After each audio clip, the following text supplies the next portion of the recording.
Olá, tudo bem? Neste vídeo, o foco principal será o budismo e, mais especificamente, uma de suas doutrinas mais características, que parece entrar em conflito com a perspectiva stirneriana e com as próprias bases do pensamento filosófico tradicional. Ao falar do budismo enquanto filosofia, nós percebemos de cara a diferença para com as doutrinas religiosas tradicionais, como o judaísmo, o cristianismo e o islamismo.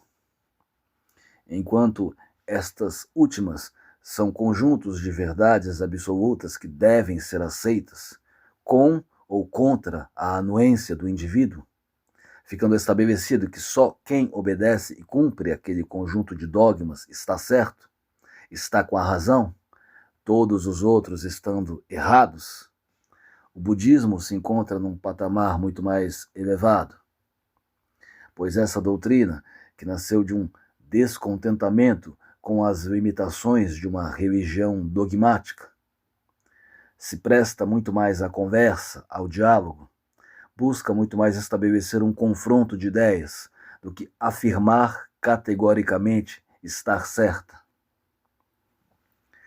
Comparar a histeria religiosa tradicional de quem quer impor sua verdade no grito com a doutrina de alguém que efetivamente estuda e analisa a existência humana para chegar a conclusões a seu respeito, é como comparar o barulho e a irracionalidade de uma criança com a ponderação de um homem adulto. Talvez seja por isso que o budismo nunca poderia se tornar uma religião majoritária no mundo, porque o que atrai nele é o oposto do que as religiões tradicionais têm a vender. Ao invés de gritos, fanatismo e perseguição a quem pensa diferente, o budismo recomenda a meditação, moderação e desapego. Teu vizinho não concorda contigo? Deixe-o viver a vida dele. Não queira impor tua verdade goela abaixo de quem não quer ouvi-la. É evidente que muitos cristãos e muçulmanos também acreditam nisso, mas não é o que a religião deles em si prega. O que elas pregam é: nós estamos certos, os outros estão errados. Ponto final. O budismo está muito distante disso, num patamar genuinamente superior. Agora, se encararmos o budismo como um sistema filosófico, tipo o estoicismo, as nossas impressões sobre ele podem ser diferentes daqueles que o veem como uma religião. Porque uma religião tem dogmas, tem verdades absolutas, e busca estabelecer o que é a verdade. Eu não creio que o propósito de Siddhartha Gautama, o Buda histórico, tenha sido de estabelecer um credo religioso, porque ele via com os próprios olhos os malefícios da religião organizada. Foi exatamente para se distanciar dos dogmas estéreis que Siddhartha buscou a iluminação. Então ele criar outra religião dogmática, com o intuito de prender a mente das pessoas em mais um sistema fechado e irracional, pareceria uma contradição. Assim, o mais lógico é deduzir que Gautama quis ir além. E se o budismo foi transformado em religião por alguns, foi ao arrepio da vontade do seu fundador. Não sendo, então, uma religião stricto sensu, pode-se deduzir que o budismo não pretende estabelecer uma verdade absoluta e incontestável, uma explicação em definitivo da existência humana, mas, antes, uma série de técnicas para tornar a vida humana mais tolerável. Porque esse sistema começou exatamente a partir da identificação de um problema essencial do gênero humano, o problema do sofrimento. Gautama sentia o sofrimento dos outros, o sofrimento de todos os seres ao seu redor. E através de muita meditação e reflexão, ele chegou à conclusão que a fonte primária do sofrimento é o apego. O apego a coisas passageiras que não podem satisfazer o indivíduo plenamente. Nunca. Então, observemos aí uma diferença fundamental entre o budismo e a religião tradicional. Enquanto esta busca estabelecer um sistema de conduta, um conjunto de leis a ser obedecido e uma verdade a ser seguida por todos, o budismo parte de uma consideração de ordem humanitária. O sofrimento que existe por toda parte neste mundo impede que qualquer um obtenha aqui uma felicidade verdadeira. Daí se chega à conclusão que a melhor coisa a se fazer é buscar o desapego total das coisas deste mundo, que só podem trazer uma satisfação momentânea, nunca permanente. O ideal, por assim dizer, passa a ser atingir um estado de total placidez, onde nada mais afete o sujeito, nada o atraia ou o seduza mais. Um estado de desapego completo, onde a personalidade individual se dissolve no nada, na conjunção completa com todos os outros seres. Esse estado é o que se chama de nirvana. Ao contrário do crente que sonha com uma salvação individual e uma promessa de regozijo eterno num paraíso imaginário, o budista sonha com a completa cessação do desejo e do apego, o exato oposto do que é prometido ao religioso. O nirvana pode ser interpretado de várias maneiras. Uma forma válida é a dissolução final das supostas diferenças entre os seres. Tudo vem a dar na mesma coisa. É só a ilusão dos sentidos que nos faz crer que tudo é diferente. Assim, atingir o nirvana seria desvelar a autêntica realidade por trás das amarras dos sentidos. Descortinar, após muito esforço, é claro, a realidade última das coisas e abraçá-la. Em outras palavras, atingir o nada, porque o que existe além do mundo dos sentidos, senão o nada? É por causa disso, por causa dessa crença na possibilidade de atingir o nirvana, que o budismo pode ser chamado de uma religião ou filosofia nihilista. Mas é uma forma peculiar de nihilismo, que nada tem a ver com pessimismo. Ao contrário, o budista precisa de muita força de vontade para atingir esse estado final de indiferença e placidez. Precisa de uma mente equilibrada e livre de toda aquela agonia que caracteriza o pessimismo. Porque para o pessimismo não existe saída. Para o budismo, sim.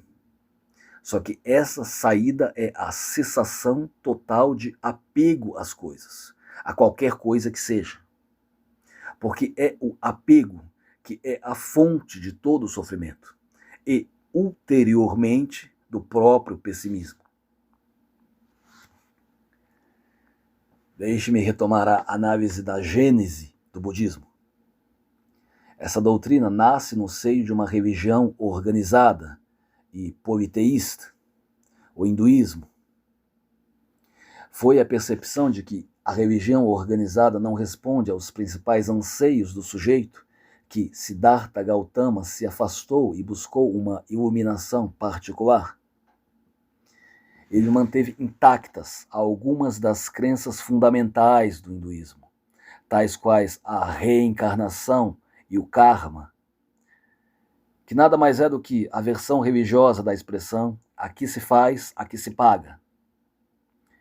mas também fugiu totalmente do cerne daquela doutrina, a crença nos deuses.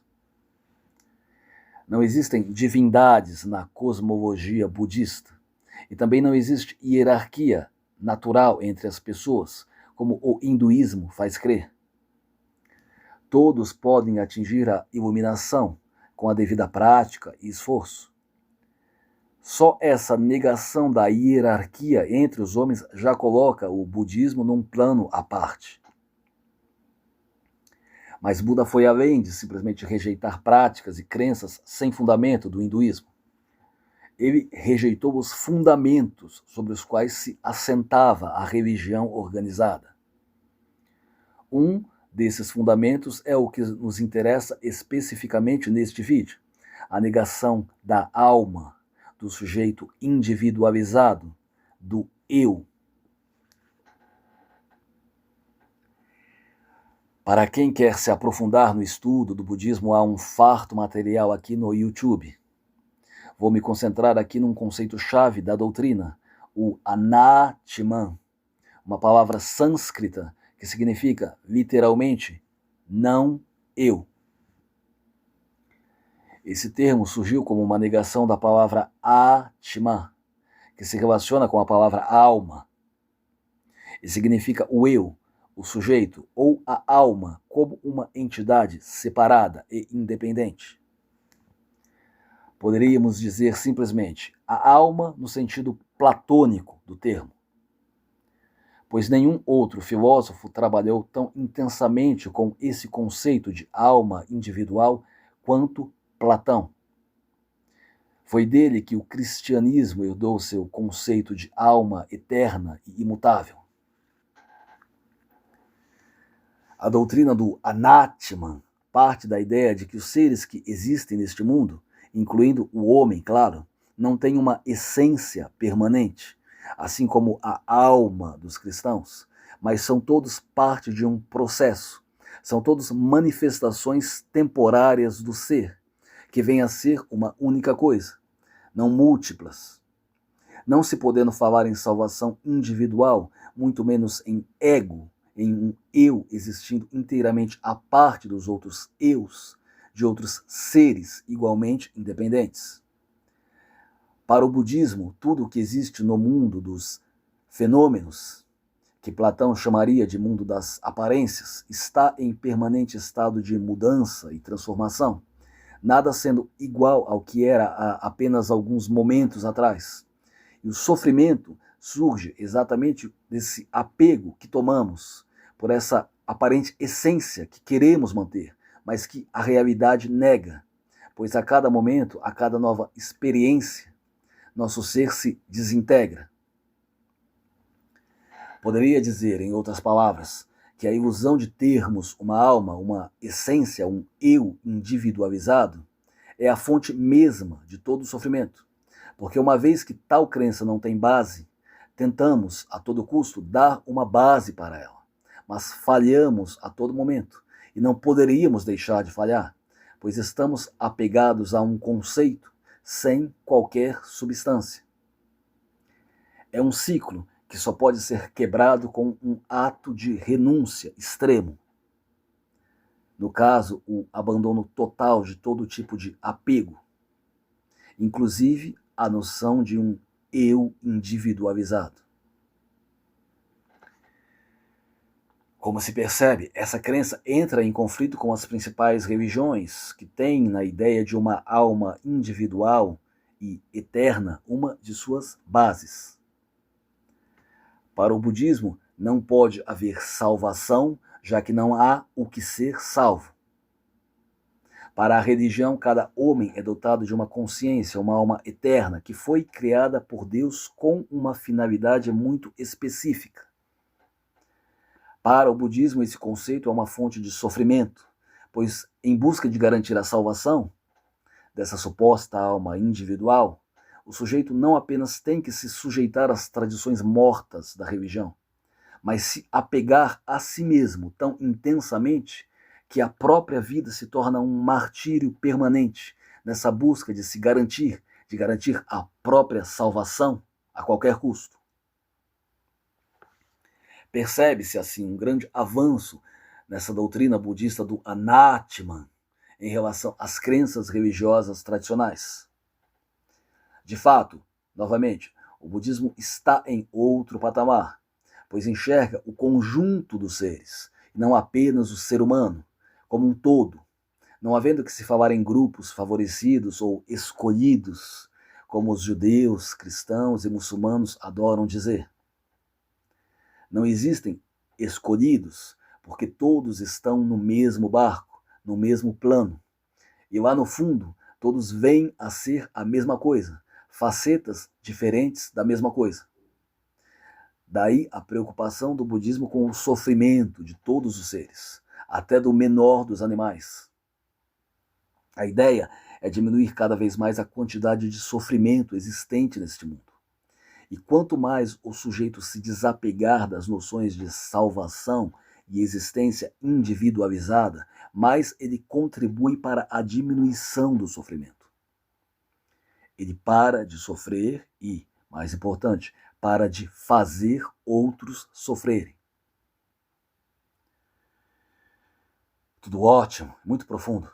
Mas assim como toda e qualquer doutrina de criação humana, o budismo não é perfeito e, felizmente, não se pretende uma verdade absoluta. A minha crítica aqui é específica quanto à negação do ego. Quanto à ideia de que a melhor forma de se afastar do sofrimento é o desapego, eu nada tenho a acrescentar e nem creio que possa ser refutada eficazmente.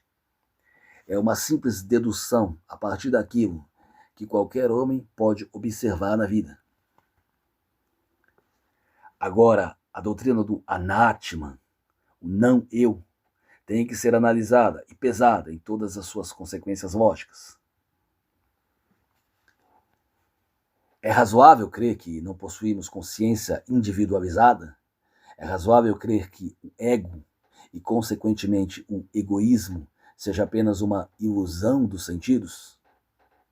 É razoável acreditar que a melhor de todas as formas de nos conciliarmos com o universo caótico ao nosso redor é negar aquilo que nós sentimos mais intensamente dentro de nós, que é a percepção da nossa individualidade, da nossa separação total em relação a todos os outros seres? Se você acompanha alguns dos vídeos que eu postei aqui neste canal nos últimos anos, você deve se lembrar que eu disse que a nossa ideia de ego, de individualidade, nasce da percepção de que o mundo é uma coisa e nós somos outra. Seja lá o que for essa coisa que nós somos, não é o mundo, que percebemos desde o início como uma coisa separada de nós mesmos. Para o budismo, isso é uma das consequências do véu de Maia. Nós cremos, com todas as nossas forças, sermos seres individuais, mas essa é uma percepção enganosa que dá nascente a todo o sofrimento do mundo. Nessa cosmovisão, tudo vem a dar numa coisa só. Homens, por mais diferentes que sejam, animais, vegetais, tudo são facetas de uma coisa só. A ideia de separação de todas as coisas, de todos os seres, é o que origina o apego e o sofrimento, as expectativas que não podem se concretizar. E a iluminação ocorre quando desvelamos a ilusão da separação. Mas basta aplicar o raciocínio inverso. Ao invés de partir da percepção do sofrimento comum a todos os seres, para chegar à conclusão que o único jeito de acabar com esse sofrimento é unir todos os seres numa coisa só. Partir da ideia inversa, de que o sofrimento humano acontece exatamente porque não cremos na nossa existência individualizada de forma suficientemente forte. Veja bem, recapitulemos que o budismo começa como uma tentativa de solucionar o problema do sofrimento do mundo. A doutrina do Anatman não parte de uma verificação científica e inquestionável de que personalidades individuais não existem. A doutrina desenvolve essa ideia precisamente como uma forma de sustentação de si mesma.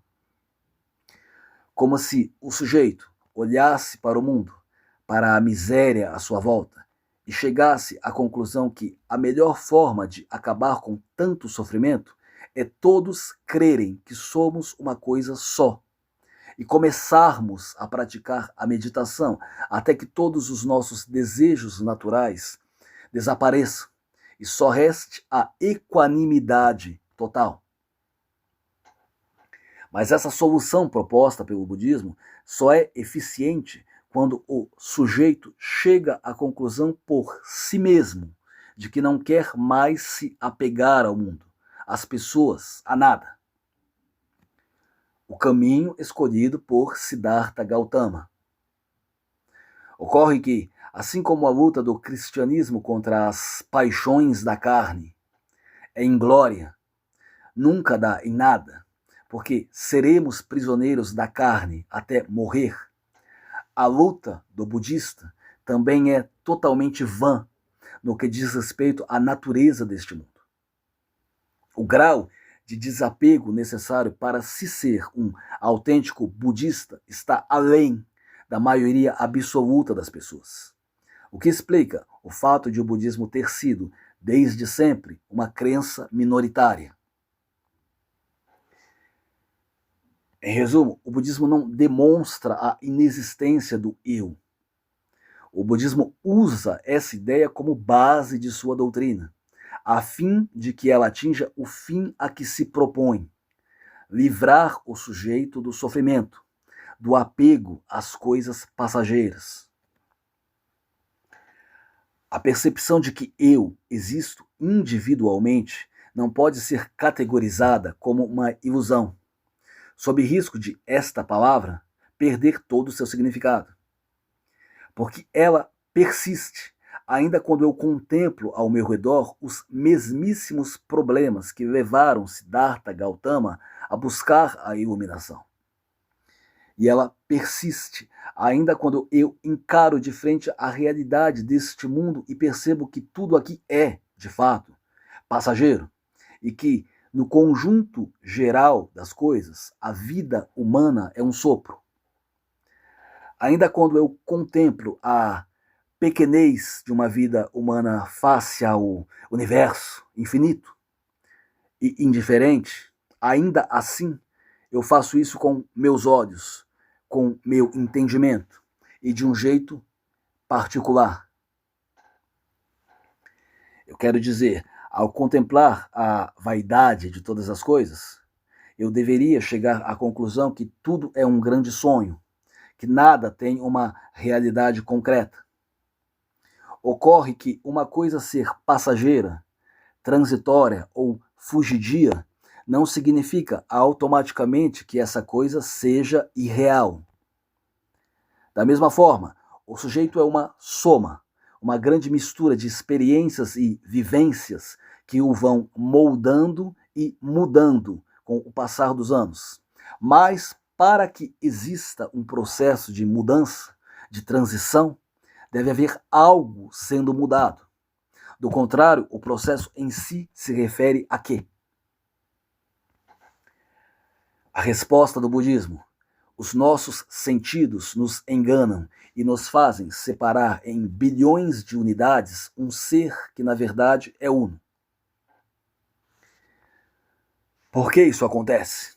De onde saiu essa necessidade de se enganar, de se iludir? Por que o ser criaria essa ilusão? Com qual finalidade? Para a religião convencional, tudo acontece pela pura, simples e arbitrária vontade de Deus. O budismo vai um pouco além e atribui a percepção de vida individual à ignorância, o que se conhece por avidya, literalmente, não conhecimento. Assim, os nossos sentidos percebem fenômenos acontecendo em nós e ao nosso redor e interpretam esses fenômenos como sendo uma prova de existência independente, autônoma. Mas o que o sujeito experiencia é só um sintoma de um fenômeno maior, não um fenômeno isolado, que só ocorre com ele. Estando tudo interligado, somos, ou melhor, seríamos, também apenas um sintoma de algo que está além de nós. A nossa interligação com os outros seres ao nosso redor, a nossa interdependência, faz com que não possamos nos atribuir uma existência separada, a não ser por pura ignorância. E é dessa ignorância que nasce toda a pretensão individualista e o próprio egoísmo. O budismo não nega propriamente a noção de ego, mas sim a ideia de que o ego seja algo fixo e permanente. Para a doutrina, uma pessoa é um agregado de 5 coisas, chamados skandha, agregados: forma, sensações, percepções, ideias e a consciência propriamente dita. Mas como essas coisas estão em perpétua transformação, mas o ego se ilude, achando que elas são fixas, surge todo o sofrimento humano e surge essa própria ilusão de que alguém existe neste mundo independentemente dos outros.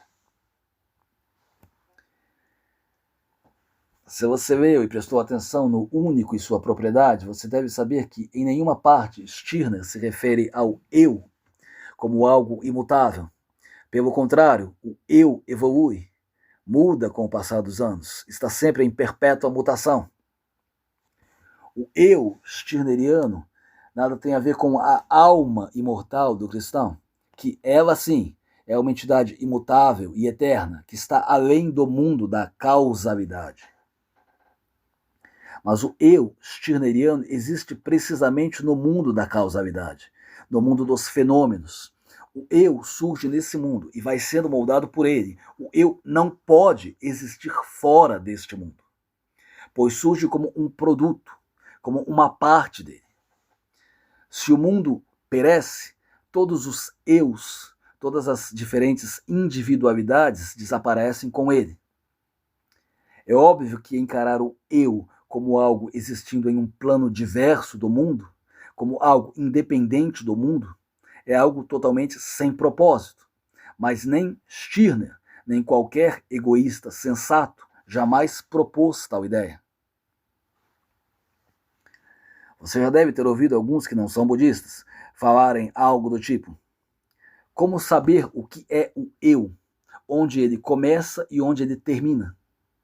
Se está tudo interligado nesse mundo, e se somos uma soma de vários fatores diferentes, uma soma de impulsos, de sensações, de coisas tão além de nosso controle quanto da nossa compreensão, como podemos pretender uma existência individualizada? Se sequer nos entendemos de fato. Essas perguntas demonstram que a negação do eu e, consequentemente, do egoísmo não é privilégio do budismo, mas faz parte já do cabedal cultural da humanidade. O raciocínio que se faz é simples e tem lógica, mas é enganoso e, assim como o próprio budismo, por trás de sua aparência de humildade e desprendimento, esconde uma perspectiva profundamente negativa da vida, uma perspectiva contra a qual Stirner foi chamado a lutar com todas as suas forças. Por que essa perspectiva é danosa? Não é mais danoso julgarmos que nesse mundo é cada um por si? Não é mais danoso deixarmos de lado uma ideia de conectividade em prol de uma noção de que seremos para sempre totalmente estranhos uns para os outros? Pois é, o budismo, como eu disse, está um patamar acima do pensamento religioso tradicional, mas isso não o isenta de falhas, nem da necessidade de uma leitura crítica. E essas pessoas que apelam, sei lá, para a física quântica, para negar o ego, também não estão isentas de críticas, mesmo porque elas cometem um erro de julgamento vital. Esse erro de julgamento é partir de uma visão preconceituosa da ideia de egoísmo, para negar o eu como se isso representasse algo positivo por si só. E também é associar a ideia de eu com a noção sem fundamento de alma cristã. Porque o eu tem fundamento em algo sólido. Nossa existência corpórea, individual, que em si mesma é um fato indiscutível. Que o sujeito nasça e cresça em meio a outros como ele e receba influências desse meio que ele mesmo não percebe, isso é óbvio, mas isso não anula o fato de ele, fisicamente, constituir uma unidade diversa dos outros seres que existem neste mundo. Stirner usa muitos termos para enfatizar a corporalidade do sujeito como ponto de partida da sua visão de mundo. Porque esse é um argumento que não se pode simplesmente refutar. O espírito do homem pode sofrer todo tipo de influência e estar em sintonia com os outros seres deste mundo. Mas esse espírito cresce, se desenvolve dentro de um invólucro carnal que está perfeitamente separado de todo o resto e perfeitamente delimitado no tempo e no espaço. A negação efetiva do eu deve começar daí, negando a diferença física entre os indivíduos. E alguns até podem argumentar que tudo aqui vem a dar numa coisa só. Tudo parte de um grande processo biológico, onde nossa suposta existência individual é um fenômeno tão breve que merece ser desconsiderado. Já que saímos da Terra e voltamos para ela, mais cedo ou mais tarde. Mas aí é que está. Nós não voltamos para lugar algum. Nossa carne se desfaz quando morremos e é absorvida pelo ambiente. Mas nesse momento, nós não existimos mais. O que é reciclado e reabsorvido pelo ambiente é a nossa carcaça, os restos do que foi o nosso eu. E quando isso acontece, nosso espírito, aquilo que constituía a maior parte do nosso ser, já desapareceu. O sujeito, assim, é um corpo individualizado que se percebe existindo individualmente graças ao seu espírito. Não há como simplesmente negar a existência do sujeito sem negar que cada sujeito, cada indivíduo, possui um corpo separado de todos os demais, que cresce e se desenvolve no mundo de maneira absolutamente única e irrepetível. Voltando de novo à ideia do todos somos um, ou do fato de que não podemos saber o que somos, temos que estamos aí diante de uma leitura do mundo, no mínimo, equivocada. É fato que nós não podemos nos compreender de todo, mas daí a dizer que não podemos saber que cada um de nós vive uma existência separada das demais, já é outra coisa. Não se trata de uma existência independente no sentido de algo que jaz no vácuo e faz tudo o que lhe dá na telha. Até porque, para fazer alguma coisa, é preciso um mundo onde tal coisa possa ser feita. Se, ao negar a existência individual, o que se quer fazer é afirmar a lei da causalidade, então nenhum egoísta digno de nota jamais poderia contradizer tal noção. Porque existimos no mundo da causalidade, da causa e do efeito. E nosso eu é uma soma de fatores. E não faz nada sem pôr em funcionamento um intrincado sistema de causa e efeito, onde não se sabe onde uma começa e o outro termina. É dentro deste mundo que se pode, veja bem, se pode, tomar como ponto de partida a ideia de que os homens têm uma existência individualizada, mesmo vivendo em perpétua dependência do mundo à sua volta. Assim como se pode tomar como ponto de partida a ideia oposta, ou seja, de que tudo vem a dar numa coisa só. O problema com este último ponto de partida é que ele não apenas é danoso em vários sentidos, mas apresenta uma impossibilidade de levar a qualquer consequência prática. Porque não apenas a separação entre os seres se mostra evidente em quase todas as circunstâncias da vida, mas é assim que nós aprendemos a ver as coisas desde pequenos. E nos convencer do contrário exige um trabalho tão hercúleo que está além da absoluta maioria dos homens.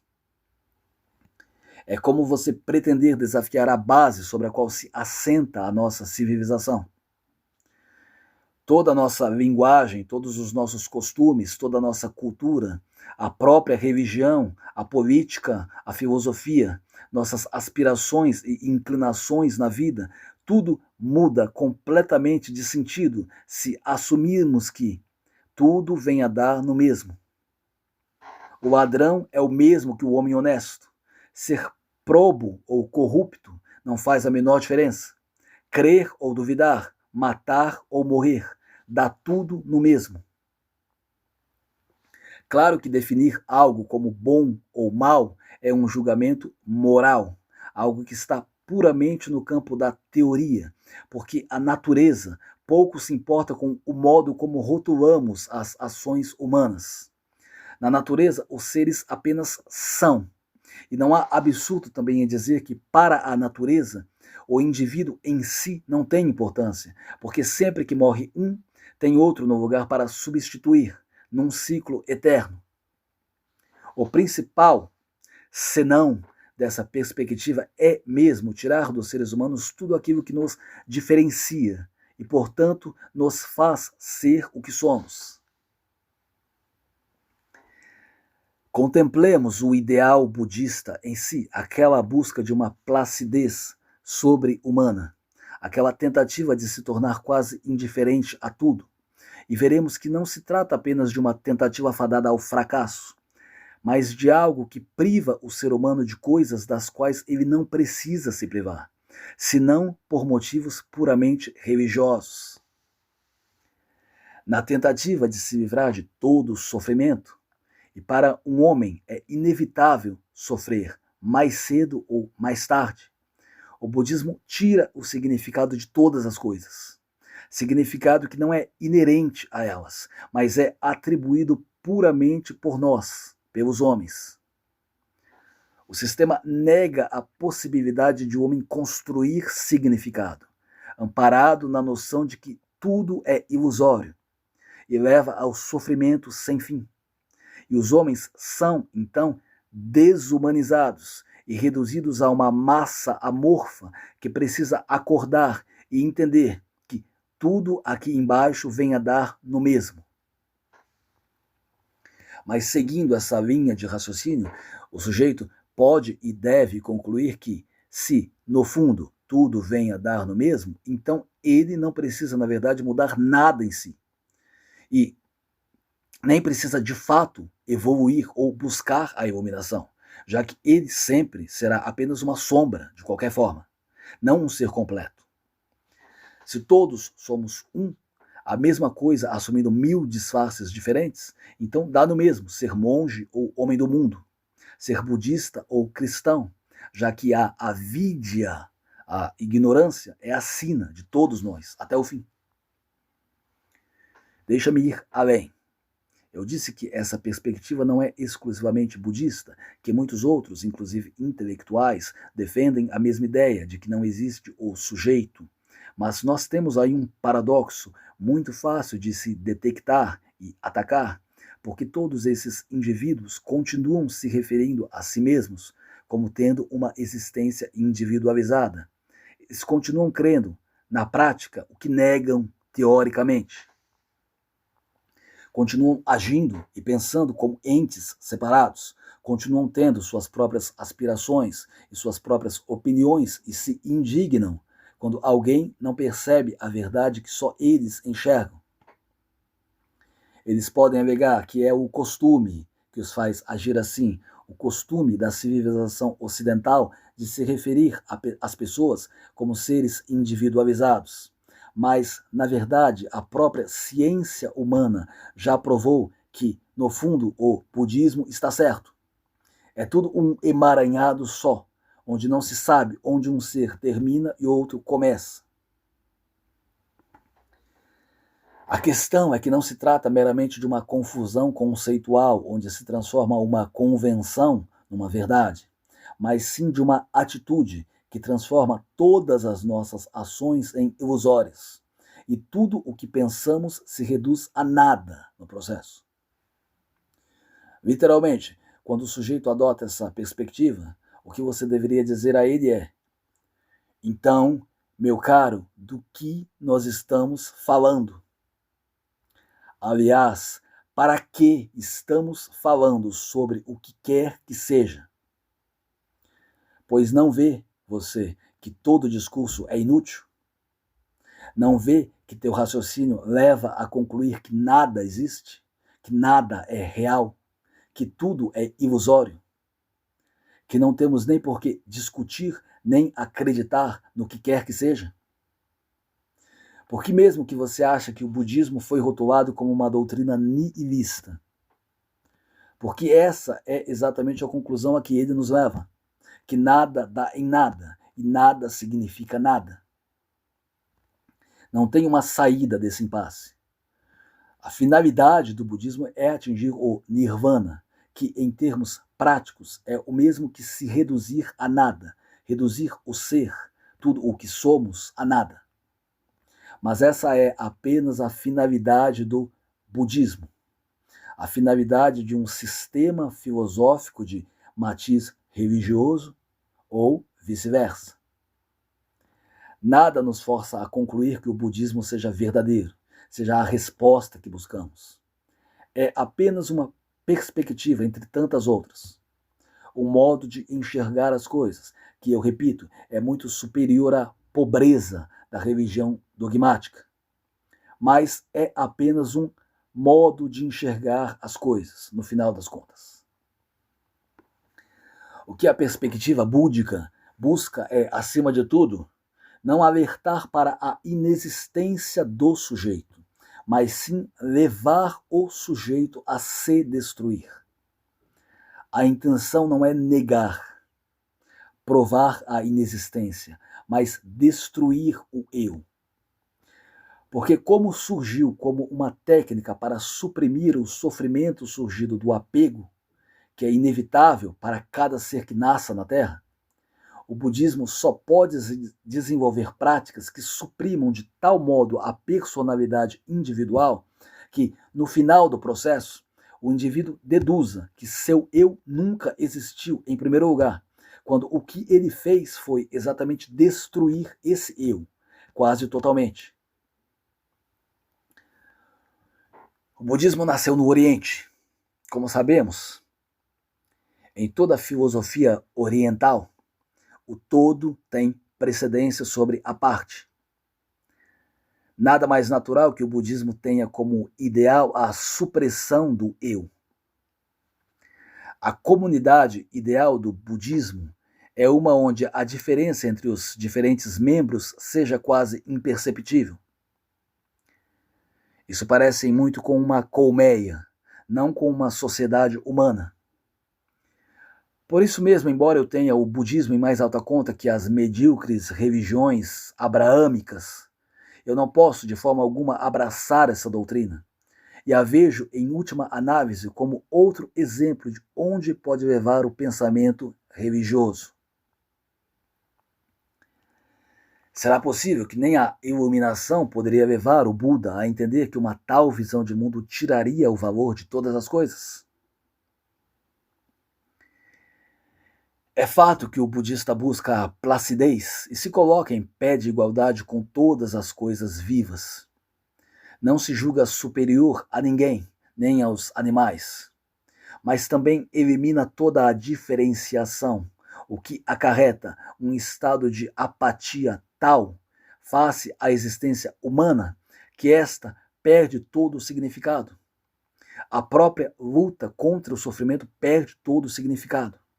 Que diferença faz sofrer ou não? Trata-se de um mal entendido, que infelizmente, como eu disse, é comum mesmo entre os intelectuais. A partir da perspectiva do sofrimento, que faz parte da vida, e também da brevidade e da precariedade da vida humana, que passa tão rápido e tem que passar, chegar-se a uma desvalorização tal da vida que ela se transforma num fardo. E até o brevíssimo período em que consiste nossa vida se torna um martírio. E a melhor coisa a fazer parece ser negar mesmo que tal vida exista. Mas, de novo, algo ser breve, transitório e multifacetado não muda o fato de esse algo existir. Quem disse que para algo valer a pena tem que ser eterno? E o sofrimento mesmo, ainda que nossos instintos se rebelem contra ele, também não acaba sendo algo breve? No final, o que se quer dizer é que a inevitabilidade do sofrimento torna a vida um fardo inútil. Mas só uma mente religiosa pode chegar a tal conclusão. Sofrer faz parte do ato de se viver. Sofrer é se perceber que se está vivo. E mais, sem sofrimento, nós nem conseguiríamos chegar a conclusão alguma sobre a vida. Viveríamos como os animais, um dia de cada vez, sem pensar de todo. Mas, pelo fato de pensarmos, nós podemos desenvolver meios de atenuar o sofrimento. O budismo é exatamente um desses meios, até o ponto em que o transformarmos em verdade inquestionável. Aí ele morre. Porque a realidade nua e crua é que não existe nenhuma outra perspectiva no mundo tão libertadora quanto o egoísmo stirneriano. Porque este parte do ponto de partida mais lógico possível, da parte para o todo, para examinar a existência, e assim acaba justificando a existência de cada ser e do próprio todo no processo. Quando você parte do todo para a parte, inevitavelmente você vai chegar à conclusão, uma hora ou outra, que a parte não significa nada, ou que deve ser suprimida em benefício do todo, do coletivo.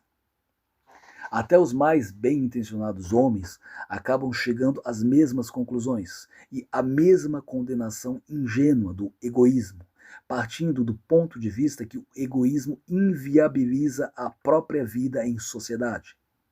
Mas essa é uma falácia que pode ser facilmente desvelada com um raciocínio dos mais simples. Se você parte do pressuposto que a existência individual não tem qualquer valor, senão como parte da engrenagem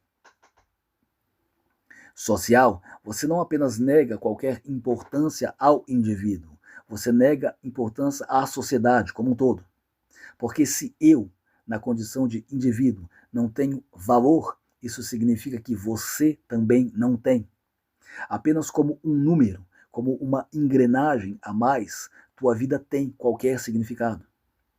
Quando nós começamos e fundamos todo um sistema baseado na negação do egoísmo e do individualismo, o resultado é sempre uma visão do mundo dogmática, onde a vontade individual nada significa, e tudo pode ser feito, e tudo é feito em nome do coletivo. E as maiores arbitrariedades podem ser cometidas contra qualquer pessoa, porque nenhuma delas tem qualquer valor. É o que leva o socialismo a suprimir toda e qualquer manifestação de vontade individual como danosa à coletividade. O budismo segue pelo mesmo caminho, sem se dar conta, talvez, e é deveras interessante como o egoísmo racional serve de contraponto a essas filosofias nihilistas, que acabam tirando a importância e o significado de qualquer ato humano, ao mesmo tempo que fingem estar lutando para fazer o exato oposto. Concluindo, ou qualquer um pode ter valor, importância, pode criar significado para sua existência, ou ninguém pode. Se todos podem, automaticamente a sociedade, que nada mais é do que um conjunto de indivíduos, de individualidades, de eus, também pode. Porque sem a sociedade a vida seria infinitamente mais difícil. Mas, ao mesmo tempo, sem o sujeito, a sociedade não é mais do que uma colmeia. Sem o sujeito é que a sociedade se torna efetivamente uma ilusão. Porque o fim que ela busca, o bem-estar de todos, não pode ser atingido se um só desses todos é negado para que ela exista. Quando a sociedade suprime a expressão da vontade individual, e sabemos que ela pode fazer isso, o que ela deixa claro é que ela, enquanto sociedade, é uma farsa. Que o que ela quer não é o bem de todos, mas o bem de alguns. Alguns poucos que nela detêm o poder ou que se encaixam na definição em voga de cidadão, de membro da coletividade. E, paradoxalmente, agindo assim, ela afirma o egoísmo novamente. Porque o que temos aí é o ego de uns poucos homens impondo sua visão de mundo sobre todos os outros. O egoísmo, assim, surge como a única filosofia que genuinamente atribui valor a qualquer indivíduo, seja ele quem for, considerando-o como um ente singular, dotado de vontade própria, uma vida que, apesar de frágil e passageira, não é menos valiosa por causa disso. Pelo contrário, é o sujeito que define o que é valor.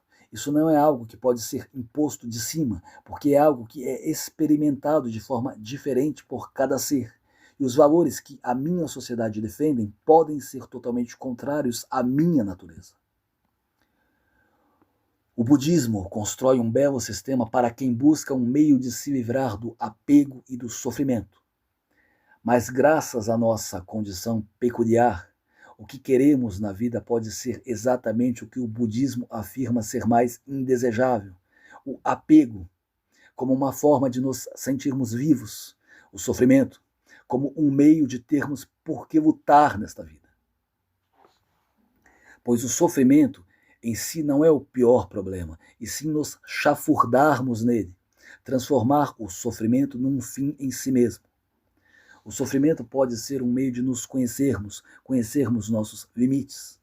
E nesse sentido é inevitável e não é o fim do mundo, já que estar consciente que se sofre é ter consciência que não se quer o sofrimento, e assim buscar meios de superá-lo.